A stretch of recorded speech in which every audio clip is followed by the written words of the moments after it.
কবরের মধ্যে যদি আমল করতে পারি, আল্লাহ সুবহানাহু ওয়া তাআলা এর বিনিময়ে আল্লাহ পাক রব্বুল আলামিন আমাদের জন্য রেখে দিয়েছেন আল্লাহ পাক রব্বুল আলামিনের মূল্যবান জান্নাত সমূহ। বলেন না সুবহানাল্লাহ। তাহলে নফল আমল, আপনি যখন ফরজ আমল করবেন তখন আপনার মধ্যে নফল আমলের একটা আগ্রহ সৃষ্টি হবে। বলেন না সুবহানাল্লাহ। ফরজ আমলের মাধ্যমে আপনার মধ্যে, আপনার অন্তরের মধ্যে আল্লাহ পাক রব্বুল আলামিনের নৈকট্য হাসিলের জন্য এক ধরনের আকাঙ্ক্ষা সৃষ্টি হবে যে আমি কিভাবে আল্লাহকে পাবো, কিভাবে আল্লাহর জ্ঞান এবং ধারণা আমি অর্জন করতে পারবো, আল্লাহ পাক রব্বুল আলামিনের নৈকট্য হাসিল করতে পারবো। এইটুকু ধারণা, এইটুকু আশা আপনার মনের মধ্যে জাগ্রত হবে তখন যখন আপনি ফরজ ইবাদতগুলা আপনার মধ্যে ফুঙ্কানুভাবে আমলিয়াতে আসবে। যখন ফরজ ইবাদতগুলা আপনার মধ্যে আসবে তখন আল্লাহর নৈকট্য হাসিলের জন্য আপনার মনের মধ্যে এক ধরনের আশা, এক ধরনের আকাঙ্ক্ষা সৃষ্টি হবে। বলেন না সুবহানাল্লাহ। কিন্তু আপনি যদি ফরজ আমল না করেন, আপনি যদি ফরজ বিধান লঙ্ঘন করেন, তাহলে আপনার জন্য, আপনার পিছনে একটা কুমন্ত্রণা রয়েছে, যে কুমন্ত্রণা সম্পর্কে আল্লাহ পাক রব্বুল আলামিন কুরআনুল মাজিদের মধ্যে বলেছেন যে এমন শয়তান তোমাদের পিছনে রয়েছে যে শয়তান হলো তোমাদের প্রকাশ্য শত্রু। শয়তান কি? আমাদের প্রকাশ্য শত্রু। আর কোন শত্রু সম্পর্কে আল্লাহ পাক রব্বুল আলামিন সরাসরি এইরকম ঘোষণা দেন নাই, একমাত্র শয়তানের ক্ষেত্রে বলেছেন যে শয়তান এমন একজন শত্রু তোমাদের যে নাকি প্রকাশ্য শত্রু। আর এই শত্রু যখন তুমি যখন আল্লাহর নৈকট্য হাসিলের জন্য, তুমি যখন নফল ইবাদতের জন্য, তুমি যখন নেক আমলের জন্য অগ্রসর হবে, তখন তোমাকে এই শয়তান বাধাপ্রাপ্ত করবে, বাধা দিবে, তোমার মনের মধ্যে কুমন্ত্রণা দিবে। বলেন না নাউযুবিল্লাহি মিন যালিক। তাহলে আপনার মনের মধ্যে কুমন্ত্রণা দেওয়ার জন্য, আপনাকে নেক আমল থেকে বাধা দেওয়ার জন্য, আপনাকে নেক কাজ থেকে বিরত রাখার জন্য একটা বাধা রয়েছে, যে বাধাটা হলো আল্লাহর কোরআনের ভাষায় এই বাধাটার নাম হলো শয়তান। এই বাধাটার নাম কি? শয়তান, যে নাকি আপনার রোগের মধ্যে পর্যন্ত গিয়ে আপনাকে ধোঁকা দিতে পারে, আপনাকে নেক কাজ থেকে বিরত রাখতে পারে, যে নাকি আপনার নেক আমলের জন্য যখন আপনি নিয়ত করবেন, আপনার মনে যখন একটা নেক আমলের খুলসিয়ত আসবে, তখন দেখবেন আপনার মধ্যে একটা অলসতা চলে আসবে, তখন দেখবেন আপনার মনের মধ্যে একটা অশান্তি চলে আসবে যে যাক আজকে ফরজ নামাজ পড়লাম না আসরের, কালকে পড়বো, কি করবো, আজকে পড়লাম না কালকে পড়বো। এই যে ধোঁকাটা দিল, এটা কে দিছে? শয়তানে দিছে। কে দিছে? ফরজ আমলের ক্ষেত্রে যখন আপনার মধ্যে গাফলিতে চলে আসবে, বুঝবেন যে এই জায়গার মধ্যে শয়তানে কাজ করতেছে। কিসে কাজ করতেছে? শয়তানে কাজ করতেছে। কারণ যদি আপনি এই আমলটা ছেড়ে দেন তাহলে শয়তান খুশি হয়ে যাবে, আমার আল্লাহ পাক রব্বুল আলামিন বেজার হয়ে যাবেন আপনার প্রতি। এই জন্য বন্ধুরা আমার, বাবাজিরা আমার, সব সময় মনে রাখতে হবে, আপনার যখন নেক আমলের আশা করবেন, ইচ্ছে পোষণ করবেন, তখন যদি আপনি বাধাপ্রাপ্ত হন, আপনাকে যদি আপনার পিছন দিকে মন চলে যায় বা আপনাকে কোনো কিচ্ছু বাধা দেয়, তখন আপনি মনের মধ্যে একটা আত্মবিশ্বাস আনবেন যে না, আমাকে এই নেক আমলটা, আমাকে এই নেক কাজটা আমাকে করতেই হবে, কারণ এর মাধ্যমে আমি আল্লাহ পাক রব্বুল আলামিনের সন্তুষ্টি লাভ করতে পারবো। বলেন না সুবহানাল্লাহ। এই নেক আমল সম্পর্কে আল্লাহ সুবহানাহু ওয়া তাআলা পবিত্র কালামুল্লাহ মাজিদের মধ্যে ইরশাদ করেন, ওয়া মান তাতাওয়া খায়রান ফাইন্নাল্লাহা শাকিরুন আলিম। আল্লাহ পাক রব্বুল আলামিন কুরআনুল কারীমের মধ্যে বলতেছেন যে ওয়া মান তাতাওয়া খায়রান ফাইন্নাল্লাহা শাকিরুন আলিম। যে ব্যক্তি স্বেচ্ছায় কোনো নেকির অধিকারী হবে, মানে স্বেচ্ছায় কোনো নেক কাজ করবে, মহান রব্বুল আলামিন তার এই নেক কাজের অবশ্যই আল্লাহ সুবহানাহু ওয়া তাআলা তার এই নেক কাজের বকশিশ আল্লাহ পাক রব্বুল আলামিন তাকে পরিপূর্ণভাবে দান করবেন। বলেন না সুবহানাল্লাহ। আপনি যদি স্বেচ্ছায় কোনো নেক কাজ করেন, আমার আল্লাহ সুবহানাহু ওয়া তাআলা বলেন আল্লাহ অবশ্যই তার নেকির সওয়াব তাকে বকশিশ করবেন। অর্থাৎ আপনি স্বেচ্ছায় সজ্ঞানে যখন কোনো নেক কাজ, যখন কোনো নেক আমল আপনার মধ্যে আনিয়ে আসবেন, তখন আমার আল্লাহ পাক রব্বুল আলামিন আপনাকে নৈরাশ করবেন না। আল্লাহ সুবহানাহু তাআলা কুরআনের মধ্যে বলেন, ওই বান্দা নেক আমল করার কারণে আমি তার এই নেক আমলের বশকিশ আমি তাকে দান করব, বলেন না সুবহানাল্লাহ। তারপরে আল্লাহ পাক বলতেছেন, ফাইন্নাল্লাহা শাকিরুন আলিম, তিনি সব বিষয়ে পূর্ণ অবগত আছেন। আল্লাহ পাক রব্বুল আলামিন আপনার মনের মধ্যে, আপনার অন্তরের মধ্যে কি জল্পনা কল্পনা হইতেছে, আপনি কি আশা করতেছেন, আপনি কি ইচ্ছে পোষণ করতেছেন, আপনার মনের মধ্যে কোন জিনিসটি জাগ্রত হইতেছে, আপনি কোন পেরেশানির মধ্যে আছেন, কোন অবস্থায় আছেন, আপনার মনের খবর পর্যন্ত আমার আল্লাহ পাক রব্বুল আলামিনের কাছে আছে, বলেন না সুবহানাল্লাহ। আল্লাহ প্রথম বলছেন, যে ব্যক্তি নেক আমল করে তার ইচ্ছা স্বাধীনভাবে আমি তার নেক আমলের বশকিশ প্রদান করি। তারপরে আল্লাহ বলতেছেন, ও বান্দা, তুমি যদি তোমার নেক আমলের মনের মধ্যে ধারণা পোষণ করো, আর নেক আমলের জন্য তুমি তোমার মনের মধ্যে যাই তোমার মনের মধ্যে ধারণ করো, যে চিন্তাটা তোমার মনের মধ্যে স্থান দাও, এই চিন্তাটা সম্পর্কে আমি আল্লাহ অবগত আছি, বলেন না সুবহানাল্লাহ। যে চিন্তাটা আপনি আমার মনের মধ্যে দেখবেন বিভিন্ন সময়, বিভিন্ন রাত্রি গভীরে নেশিতে, আপনি যে সময় যেখানে যেই জায়গার মধ্যে অবস্থান করেন না কেন, আপনি আমার মনের খবর কে জানেন? বলেন আল্লাহ সুবহানাহু ওয়া তাআলা অবগত আছেন আপনি আমার মনের খবর সম্পর্কে, বলেন না সুবহানাল্লাহ। আপনি মনে করিয়েন না যে আপনার মনের মধ্যে অনেক কষ্ট, আপনার মনের মধ্যে অনেক বেদনা, আল্লাহ পাক জানেন না। অবশ্যই আল্লাহ পাক আপনার মনের বেদনা জানেন, অবশ্যই আল্লাহ পাক আপনার মনের মধ্যে কি আশা ওটা জানেন। আপনি কোন দুঃখের মধ্যে আছেন, কোন সুখের মধ্যে আছেন, আপনি নেক আমলের জন্য মনের মধ্যে ধারণা পোষণ করতেছেন না বদ আমলের জন্য ধারণা পোষণ করতেছেন, সব কিছু আমার আল্লাহ পাক রব্বুল আলামিন খবর রাখেন, বলেন না সুবহানাল্লাহ। তাহলে নেক আমলের জন্য আপনাকে সর্বপ্রথম যে কাজটা করতে হবে, যে কাজটি করতে হবে, আপনাকে ফরজ আমলগুলা যথারীতিভাবে আদায় করতে হবে। কারণ বুখারী শরীফের একখানা হাদিস হযরতে আবু হুরায়রা রাদিয়াল্লাহু তাআলা আনহু হতে বর্ণিত, আল্লাহ রাসূল সাল্লাল্লাহু আলাইহি ওয়াসাল্লাম বলেন, ইন্নাল্লাহা তাআলা ক্বালা, আল্লাহ স্বয়ং বলতেছেন, এটা হাদিসে কুদসি। এই হাদিসে কুদসির মধ্যে আমার আল্লাহ পাক রব্বুল আলামিন বলেন, নিশ্চয়ই আল্লাহ পাক রব্বুল আলামিন বলেন, কি বলেন? যে আল্লাহ পাক রব্বুল আলামিন ওই সমস্ত মানুষের সাথে যুদ্ধ ঘোষণা করেন, কোন সমস্ত মানুষ? যারা নাকি আল্লাহর বন্ধু, বলেন না সুবহানাল্লাহ। আল্লাহ স্বয়ং বলতেছেন, আল্লাহর হাবিব বলেন, আল্লাহ বলতেছেন, কি বলতেছেন? ওই সমস্ত মানুষের সাথে আল্লাহ পাক স্বয়ং যুদ্ধ ঘোষণা করেন।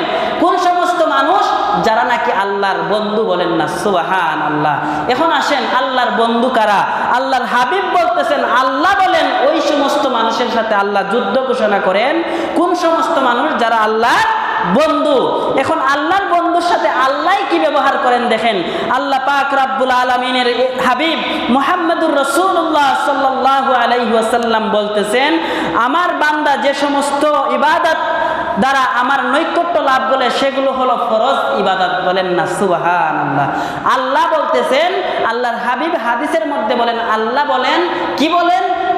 যে সমস্ত মানুষরা ফরজ ইবাদত করে, ওই সমস্ত ফরজ ইবাদতের মধ্যে আল্লাহ পাক রব্বুল আলামিনের নৈকট্য লাভ করে। কোন সমস্ত বান্দারা? যারা আল্লাহর ফরজ ইবাদত করে, বলেন না সুবহানাল্লাহ। তাহলে ফরজ ইবাদতের মাধ্যমে আল্লাহ পাক রব্বুল আলামিনের নৈকট্য হাসিল করা যায়। তারপরে আল্লাহ পাক রব্বুল আলামিন বলতেছেন, আমার নিকট অধিক প্রিয় অন্য কোনো ইবাদত নাই। এই যে ফরজ আমল, এই যে ফরজ ইবাদত, এই ফরজের ইবাদতের চেয়ে, ফরজ ইবাদতের চেয়ে উত্তম আমল, উত্তম কাজ আর আমার কাছে নাই, বলেন না সুবহানাল্লাহ। তারপরে আমার হাবিব মুহাম্মদুর রাসূলুল্লাহ সাল্লাল্লাহু আলাইহি ওয়াসাল্লাম ইরশাদ করেন, সেগুলোর মধ্যে ফরজ ইবাদতের চেয়ে আমার নিকট অধিক প্রিয় অন্য কোনো ইবাদত নেই, আর নফল ইবাদত দ্বারা আমার বান্দা আমার নৈকট্য লাভ করতে পারে, বলেন না সুবহানাল্লাহ। প্রথম বললেন আল্লাহ, যে কি বললেন হাদিসে কুদসির মধ্যে, ফরজ ইবাদতের চেয়ে সবচেয়ে গুরুত্বপূর্ণ আমল, কোনো ইবাদত আমার কাছে নাই, আর নফল ইবাদত দ্বারা বান্দা আমার নৈকট্য লাভ করে, বলেন না সুবহানাল্লাহ। তাহলে ফরজ ইবাদত আল্লাহর কাছে সবচেয়ে গুরুত্বপূর্ণ ইবাদত, আর আল্লাহর নৈকট্য লাভ করতে হলে আপনাকে কি করতে হবে? নফল ইবাদত করতে হবে, বলেন না সুবহানাল্লাহ। তাহলে নফল ইবাদত করলে কি হবে?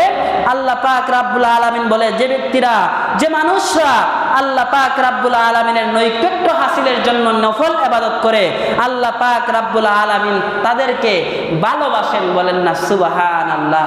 যারা আল্লাহ পাক রাব্বুল আলামিনকে রাজি এবং খুশি করার জন্য নফল ইবাদত করে, আমার আল্লাহ বলেন ওই সমস্ত মানুষদেরকে আমি আল্লাহ ভালোবাসি, বলেন না সুবহানাল্লাহ। শুধু ভালোবাসি না, আমার আল্লাহ পাক রব্বুল আলামিন এই হাদিসে কুদসির মধ্যে বলতেছেন, আর আমি যখন তাকে ভালোবাসি তখন আমি হই তার কান, বলেন না আল্লাহু আকবার। আমি যখন কোন বান্দাকে ভালোবাসি তখন আমি হয়ে যাই তার কান। শুধু তাই নয়, যা দ্বারা সে শ্রবণ করে, যে জিনিসটা সে শুনলো, যে জিনিসটা দ্বারা সে শ্রবণ করলো, সেই জিনিসটা আমি স্বয়ং আল্লাহর কর্ণ, আমার আল্লাহর শোনা হয়ে যায়, বলেন না সুবহানাল্লাহ। শুধু তাই নয়, আল্লাহর হাবিব এই হাদিসের মধ্যে বলতেছেন, আমি হই তার চক্ষু, যা দ্বারা সে দেখে, বলেন না সুবহানাল্লাহ। আল্লাহর হাবিব বলতেছেন, আল্লাহ পাক বলেন ওই বান্দা যারা নফল ইবাদত করে, আমি ওই সমস্ত বান্দার চক্ষু হয়ে যায়, যে চক্ষু দ্বারা সে দেখে। শুধু তাই নয়, আল্লাহর হাবিব বলেন আমি হই তার হাত, যে হাত দ্বারা সে ধরে, বলেন না সুবহানাল্লাহ। আমি হয়ে যাই ওই বান্দার হাত, যে হাত দ্বারা সে কোনো কিছু ধরে, আমি তার হাত হয়ে যাই। আমি হয়ে যাই তার পা, যা দ্বারা সে চলে। আমি হয়ে যাই তার চাওয়া, যে সে চায় আমি তাকে তা দান করি, বলেন না সুবহানাল্লাহ।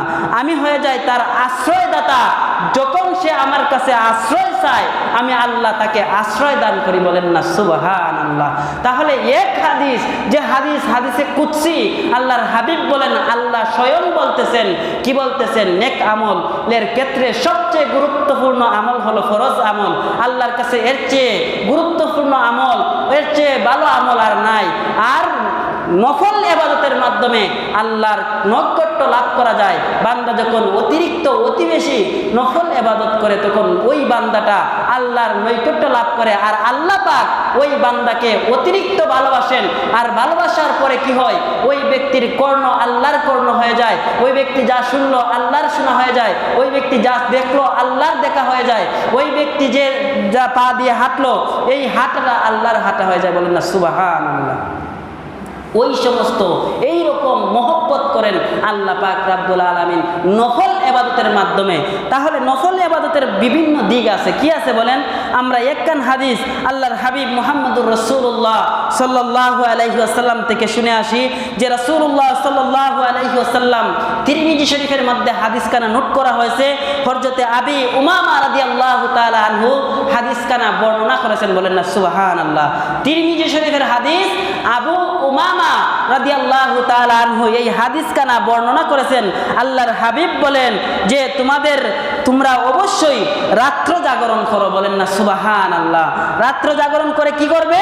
তাহাজ্জুদের নামাজ আদায় করো, বলেন না সুবহানাল্লাহ। আল্লাহর হাবিব বলতেছেন, আবু উমামা বর্ণনা করেন যে, ও আমার উম্মতেরা, তোমরা রাত্রিবেলা জাগরণ করো, রাত্রি জাগরণ করে তাহাজ্জুদের নামাজ আদায় করো। তাহাজ্জুদের নামাজ আদায় করবো কেননা এটা হলো তোমাদের পূর্ববর্তী নেককার লোকদের স্বভাব, বলেন না সুবহানাল্লাহ। তোমাদের পূর্বে যত নবী রাসূলরা পৃথিবীর জমিনের মধ্যে আসছে, তারা সবাই এই তাহাজ্জুদ নামাজের মাধ্যমে আল্লাহর নৈকট্য লাভ করছে। তাদের একটা স্বভাব ছিল তাহাজ্জুদের নামাজ। অতএব তোমরা তোমাদের আমলের মধ্যে, তোমাদের আখলাকের মধ্যে একটা আমল নিয়ে আসো, যে আমলটা হলো তাহাজ্জুদের নামাজ, বলেন না সুবহানাল্লাহ। এই ইবাদত তোমার জন্য মহান প্রতিপালকের নৈকট্য লাভের অন্যতম মাধ্যম, বলেন না সুবহানাল্লাহ। তোমার জন্য তোমার প্রতিপালকের, তোমার সৃষ্টিকর্তার, তোমার রবের নৈকট্য হাসিলের সর্বোত্তম মাধ্যম হলো এই তাহাজ্জুদের নামাজ, বলেন না সুবহানাল্লাহ। কৃত গুনাহরাশি উচ্ছেদকারী এবং অপরাধ থেকে বাধা দানকারী, বলেন না সুবহানাল্লাহ। তুমি যে গুনাহ করো, এই গুনাহ থেকে তোমাকে নিষ্কৃতি দান করবে, গুনাহ থেকে তোমাকে বাধা প্রদান করবে। এই নামাজটার নাম হলো তাহাজ্জুদের নামাজ, বলেন না সুবহানাল্লাহ। আপনি আমি দুনিয়ার জমিনের মধ্যে থাকা অবস্থায়, দুনিয়ার জমিনের মধ্যে সময়টুকু কাজে লাগানোর জন্য আমার আপনার হাবিব আজ থেকে 1450 বছর আগের এই আমলটা আমাদেরকে দিয়ে গেছেন, যে তোমরা কি করো? তাহাজ্জুদের নামাজ পড়ো। রাত্রি শেষ রাত্রে আগে ঘুমিয়ে যাও, রাত্রি যখন প্রথম প্রহর চলে আসে এশার নামাজ আদায় করে তোমরা ঘুমিয়ে যাও, আর শেষ রাত্রে তোমরা কিয়ামুল লাইল করো, তাহাজ্জুদের নামাজ পড়ো। এই তাহাজ্জুদের নামাজ আল্লাহর কাছে আল্লাহর নৈকট্য হাসিলে, তোমার মনের আশা পূরণে, তোমার চাওয়া পাওয়ার জন্য আল্লাহ তোমাকে সাড়া দিবেন, বলেন না সুবহানাল্লাহ। শুধু তাই নয়, তোমাকে বিরত রাখবে তোমার গুনাহ রাশি থেকে, তোমাকে অপরাধ থেকে, তোমার কৃতকর্ম থেকে আল্লাহ পাক রব্বুল আলামিন এই নামাজের মাধ্যমে তোমাকে বিরত রাখবে, বলেন না সুবহানাল্লাহ। তাহলে এই হলো তাহাজ্জুদের একটা হাদিস আপনাদেরকে শোনাইলাম। শুধু তাই নয়, হযরতে আবু হুরায়রা রাদিয়াল্লাহু তাআলা আনহু হতে আরেকখানা হাদিস তিরমিজি শরীফের মধ্যে হাদিসখানা নোট করা হয়েছে। আল্লাহর হাবিব মুহাম্মদুর রাসূলুল্লাহ সাল্লাল্লাহু আলাইহি ওয়াসাল্লাম ইরশাদ করেন, হযরতে আবি হুরায়রা রাদিয়াল্লাহু তাআলা আনহু বলেন, ক্বালা রাসূলুল্লাহ সাল্লাল্লাহু আলাইহি ওয়াসাল্লাম মান সাল্লা বাদাল মাগরিবি, যদি কোনো ব্যক্তি মাগরিবের নামাজের পরে, কোন নামাজের পরে? মান সাল্লা, মাগরিবের নামাজ, বাদাল মাগরিব, মাগরিবের নামাজের পরে সিত্তা, 6 রাকাত, সিত্তা রাকাতি, 2 রাকাত করে 6 রাকাত নামাজ পড়ে, লাম ইয়াতাকাল্লাম ফিমা বাইনাহুমা হুন্না, আল্লাহর হাবিব বলেন যে ওই ব্যক্তির জন্য আল্লাহ পাক রব্বুল আলামিন রেখে দিয়েছেন, ওই ব্যক্তি যখন এই মাগরিবের নামাজের পরে 6 রাকাত নফল নামাজ, আওয়াবিনের নামাজ আদায় করবে, আল্লাহর হাবিব মুহাম্মদুর রাসূলুল্লাহ সাল্লাল্লাহু আলাইহি ওয়াসাল্লাম বলেন তার নামাজের জন্য আল্লাহ পাক তাকে 12 বছর নফল ইবাদতের সমান মর্যাদা দান করবে, বলেন না সুবহানাল্লাহ। কি বলেন? যে কোনো ব্যক্তি যদি মাগরিবের নামাজের পরে 6 মিনিট সময় লাগে 6 রাকাত নামাজ পড়তে, আমি যদি আমল করতে পারি, আল্লাহর হাবিব বলেন, হযরতে আবু হুরায়রা বর্ণনা করেন, মুসলিম শরীফের মধ্যে হাদিসখানা নোট করা হয়েছে।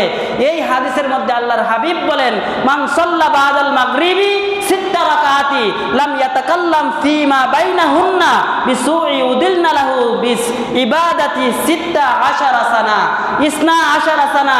এই জায়গার মধ্যে আল্লাহর হাবিব বলেন 12, যারা আরব দেশে রয়েছেন এই অর্থটা জানবেন।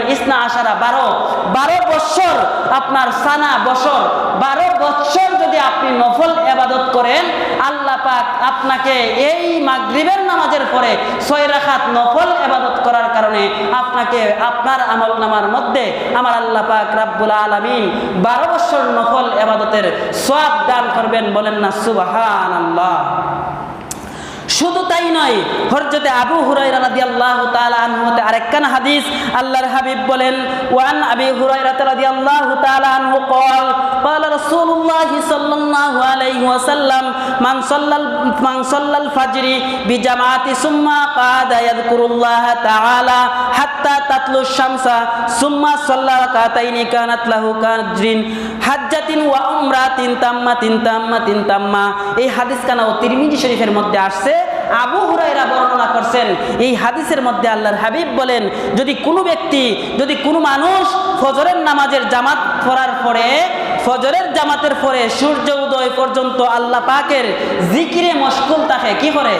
যদি কোনো মানুষ ফজরের জামাত আদায় করার পরে সূর্য উদিত হওয়ার আগ পর্যন্ত যে জায়গার মধ্যে নামাজ পড়লো, এই জায়গার মধ্যে মুরাকাবা করলো, মুশাহেদা করলো, আল্লাহর জিকির করলো, করার পরে কি করছে? সে মশগুল থাকার পরে 2 রাকাত ইশরাকের নামাজ আদায় করলো, সূর্য উদয় হওয়ার পরে আমার হাবিব মুহাম্মদুর রাসূলুল্লাহ সাল্লাল্লাহু আলাইহি ওয়াসাল্লাম ঘোষণা দেন, ওই নামাজ পড়ার কারণে আল্লাহর হাবিব বলেন, এই 2 রাকাত নামাজ পড়ার কারণে আল্লাহ পাক রব্বুল আলামিন ওই ব্যক্তির আমল নামার মধ্যে একটি পূর্ণ হজ ও একটি পূর্ণ উমরার সওয়াব সমান পরিমাণ সওয়াব ওই ব্যক্তির আমল নামার মধ্যে দান করবেন, বলেন না সুবহানাল্লাহ। যদি কোনো ব্যক্তি ফজরের নামাজের পরে আমি সূর্য উদয় হওয়ার আগ পর্যন্ত আপনার নামাজের বিছনার মধ্যে মুরাকাবা, মুশাহেদা, জিকির, আজকার আপনি করার পরে সূর্য উদিত হওয়ার পরে 2 রাকাত ইশরাকের নামাজ আদায় করেন, আল্লাহ পাক রব্বুল আলামিনের দোস্ত মুহাম্মদুর রাসূলুল্লাহ ঘোষণা দেন, আপনি একটি পূর্ণ হজ এবং একটি পূর্ণ উমরার সওয়াব আপনার আমল নামার মধ্যে আমার আল্লাহ লিখে দিবেন, বলেন না সুবহানাল্লাহ। শুধু তাই নয়, এই রকম করে আল্লাহর হাবিব হযরতে বুরাইদা রাদিয়াল্লাহু তাআলা আনহু হতে বর্ণিত, আল্লাহর হাবিব বলেন, মানুষের শরীরের মধ্যে 360টা জোড়া রয়েছে। কয়টা জোড়া? 360টা জোড়া রয়েছে। আল্লাহর হাবিব বলেন ওই সমস্ত জোড়ার জন্য সদকা রয়েছে। কি রয়েছে? সদকা রয়েছে। প্রতিটা জোড়ার জন্য আপনি আমার জন্য প্রতিদিন সদকা করতে হবে। কি সদকা করতে হবে? আল্লাহর হাবিব বলেন আপনি আমার প্রতিটি জোড়ার জন্য প্রতিদিন যদি সদকা করতে হয় তাহলে রাস্তার থেকে আপনি কষ্টদায়ক বস্তুকে সরাই দিবেন। বলেন না সুবহানাল্লাহ। আমার শরীরের মধ্যে 360টা জোড়া রয়েছে। এই জোড়াগুলার সদকা আছে। আল্লাহর হাবিব বলেন এই সমস্ত সদকা যদি তুমি আদায় করতে পারো তাহলে তোমার জন্য করতে হবে কি? তোমাকে রাস্তার মধ্যে যে সমস্ত কষ্টদায়ক জিনিস আছে এই সমস্ত কষ্টদায়ক জিনিসগুলা তুমি সরাইতে হবে। অথবা মসজিদের মধ্যে আপনার কোনো ধরনের আবর্জনা থাকলে, তুতু থাকলে, হাদিস শরীফের মধ্যে আছে তুতু, অথবা কোনো ধরনের কোনো ময়লা থাকলে আপনি মসজিদ পরিষ্কার করে দিবেন। আপনার শরীরের 360টা জোড়ার আপনার যে সদকা রয়েছে এই সদকাটা আদায় হয়ে যাবে। বলেন না সুবহানাল্লাহ। কিন্তু আপনি আমি কোন দেশের মধ্যে আছি? বৎসরের পর বৎসর আমাদের থেকে চলে যায়। একদিন কই না, একদিন বলি না নিজের ইচ্ছায় যে আজকে মসজিদ কানটা পরিষ্কার করি, আজকে মসজিদ কান্তার মধ্যে একটু পানি দিয়া নিজের ইচ্ছায় পরিষ্কার করে দেই। কারণ এটা তো আমাদের জামে মসজিদ, আমাদের ইমাম সাহেবকে ডাকাইতে হয়, ছেলেদেরকে দিয়া পরিষ্কার করতে হয়। কিন্তু আল্লাহর হাবিব কত বড় কথা বলছেন যে আপনার শরীরের 360টা জোড়ার সদকা আল্লাহ পাক রব্বুল আলামিন দিয়ে দিবেন যদি আপনি মসজিদ পরিষ্কার করেন, যদি আপনি রাস্তা থেকে কষ্টদায়ক বস্তু সরাইয়া দেন। শুধু তাই নয়, আল্লাহর হাবিব বলেন যদি তুমি তাও করতে পারো না তাহলে তুমি 2 রাকাত সাজদার নামাজ আদায় করো। যদি তুমি 2 রাকাত সাজদার নামাজ আদায় করতে পারো তাহলে তোমার যে শরীরের 360টা জোড়া রয়েছে এই জোড়ার সদকা তুমি আদায় করে দিলে। বলেন না সুবহানাল্লাহ।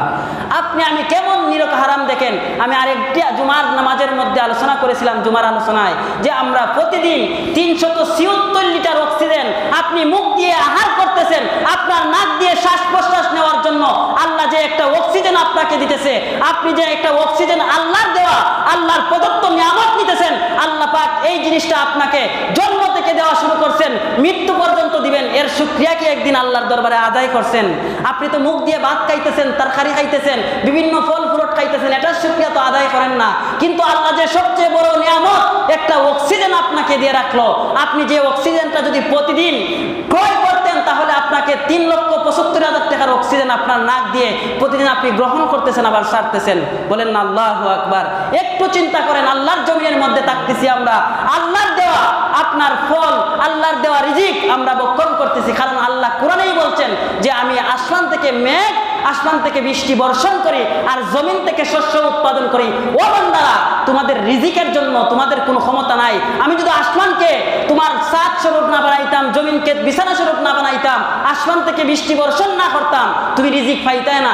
যতই আপনি পরিশ্রমী হন না কেন, যদি আপনি আপনার রিজিকের জন্য চেষ্টা করেন না কেন, কিন্তু একটা জিনিস মনে রাখবেন, আল্লাহ পাক রব্বুল আলামিনের হুকুম ছাড়া আপনার শস্যের মধ্যে বীজ আসবে না, আপনার দানার মধ্যে গাছের মধ্যে ফল আসবে না, আপনার গাছের মধ্যে ফুল আসবে না। এই সমস্ত বিষয়গুলো আপনি একটা বিচি বপন করলেন, এই বিচি কে অঙ্কুরোৎপন্ন করলো, কে 2টা পাতা দিল, কে এই বিচিটা থেকে আপনার একটা পরিপূর্ণ গাছ বানাইলো? আপনার এই ক্ষমতা নাই। এই ক্ষমতা একমাত্র আল্লাহ সুবহানাহু ওয়া তাআলার আছে। অতএব আমি সবসময় আপনাদেরকে বলি, নেক আমলের দিকে মন রুজু করেন, নামাজের দিকে ফিরে আসেন, আল্লাহর দিকে ফিরে আসেন। কারণ এই দুনিয়া আপনি আমার জন্য নয়, আপনি আমি এই দুনিয়ার মুসাফির। আজকে আসি, একদিন এই দুনিয়া থেকে আমরা বিদায় নিয়ে চলে যাব। কোন দিন যাব, কোন সময় যাব, কিভাবে যাব আমরা জানি না। অতএব মৃত্যু আমাদের কাছে আসার আগে, আমাদের আজরাইল আমাদের কাছে আসার আগে, আজরাইল আলাইহিস সালাম আমাদের সাথে সাক্ষাৎ করার আগে আপনারা কবরের সামান জোগাড় করেন। এখনো সময় আছে। সঠিক বুঝ আপনার মনের মধ্যে নেন। আপনার সন্তান কোনো কাজে আসবে না, আপনার স্ত্রী কোনো কাজে আসবে না, আপনার মাতা পিতা কোনো কাজে আসবে না। আপনি একা আসছেন, আপনাকে একা দেওয়া হবে। আপনার আমলটুকু আপনার সাথে যাবে। আপনাকে 3টা টুকরা দিয়ে এই জায়গার মধ্যে ফেরে আপনার মাটি বুকের মধ্যে দিয়ে ঘুমাইয়া ঘুম পাতাইয়া ঘুম করে আপনাকে দেওয়া দিয়ে চলে আসবে। আল্লাহ আপনার নেক আমল ছাড়া এই জায়গার মধ্যে আপনার বাঁচার জন্য, আপনাকে রক্ষা করার জন্য আর কেউ আসবে না। অতএব বাবাজিরা আমার, ভাইয়েরা আমার, যুবক ভাইয়েরা আমার, এখনো সময় আছে। এই সমস্ত নেক আমল যেন আমরা করতে পারি, এই সমস্ত নেক আমলের মাধ্যমে আমরা যেন খবরের সামান জোগাড় করতে পারি, মিজানের পাল্লা যাতে আমাদের বাড়ি হয়, আমাদের নেক আমলের পাল্লা যাতে বাড়ি হয়, আমাদের বদির পাল্লা, আমাদের গুনার পাল্লা যাতে হালকা হয়, এই ব্যবস্থা এখন থেকে করেন। কারণ আপনার তওবার দরজা এখনো খোলা আছে, আপনি এখনো তওবা করে ফিরে আসেন, সুযোগ আছে, সময় আছে। আল্লাহ পাক আমাদেরকে সঠিক বুঝ দান করুক। সকলে কইন আমিন। আপনার মিলাদ আছে, একবার সূরা ফাতিহা, 3 বার কুল আল্লাহু ইখলাস, সূরা ইখলাস তেলাওয়াত করেন। বিসমিল্লাহির রহমানির রহিম, আলহামদুলিল্লাহি রাব্বিল আলামিন, আর রহমানির রহিম, মালিক ইয়াউমিদ্দিন, ইয়াকা না'বুদু ওয়া ইয়াকা নাস্তাঈন, ইহদিনাস সিরাতাল মুস্তাকিম, সিরাতাল লাযিনা আন'আমতা আলাইহিম